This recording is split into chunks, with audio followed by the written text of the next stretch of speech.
ورحمة الله وبركاته. اليوم جايب لكم فيديو جديد من قناة سيف العراقي. اليوم جايب لكم حرب الكيانات اللي صارت عندنا. أول البارحة اعتذر صارت عندنا حرب الكيانات، وكانت النتيجة يعني احنا ما متوقعين هيك. المهم احنا فزنا بالحرب،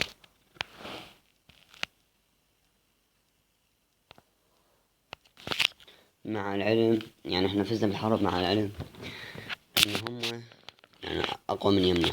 هم عندهم، خل اشرح لكم، هم عندهم بيت 10، بيت 9، وهذا 9 ناقص، واحنا عندنا بس 4 بيوت 9 وما عندنا 10. فما اعرف شو هم هجماتهم، يريدون يجيبون النجمة ما اعرف شنو قضيتهم. والحمد لله والشكر فزنا بالحرب، الشباب جابوهن بقت.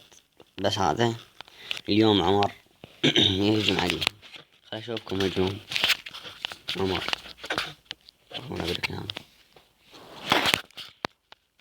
استراتيجية القوم وهوك يعني نفس سوى مسوينهم. مثل ما تشوفون سحب الدعم هاي الاسم.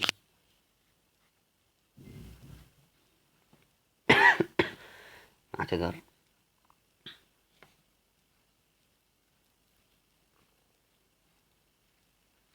رجع ذب سحر ثاني سم اقصد.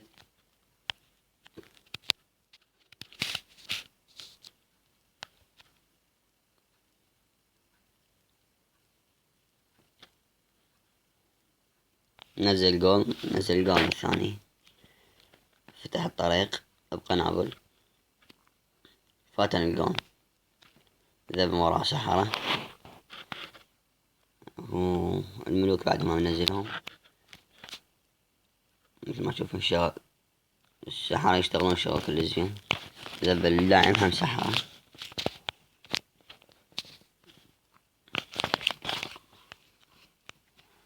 طبعا نفس المدينة ما تشوفون السحرة مشتغلون شغل كل زين. ذب لهم تسريع لحد ما منزل لا أمريكا ولا أمريكا، أخذوا 35% تقريبا. ذب الهوج من خلف المدينة من هنا حتى ياخذون الأجزاء المتبقية. مثل ما تشوفون الهوج جاي يمسح ولكنه ماكو شي.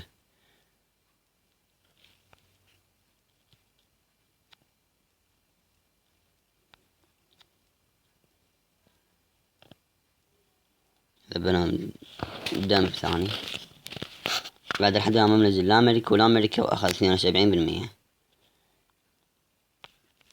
السحرة يشتغلون. ذب الملك فوق.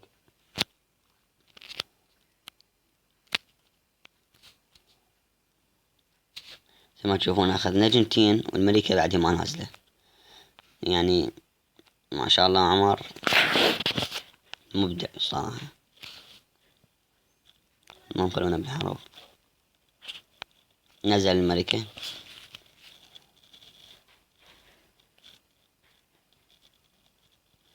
ما تشوفون المساح تاون 9 بسهولة. أتمنى الفيديو عجبكم، وإذا عجبكم لايك واشتراك بالقناة حتى يصلكم كل ما هو جديد.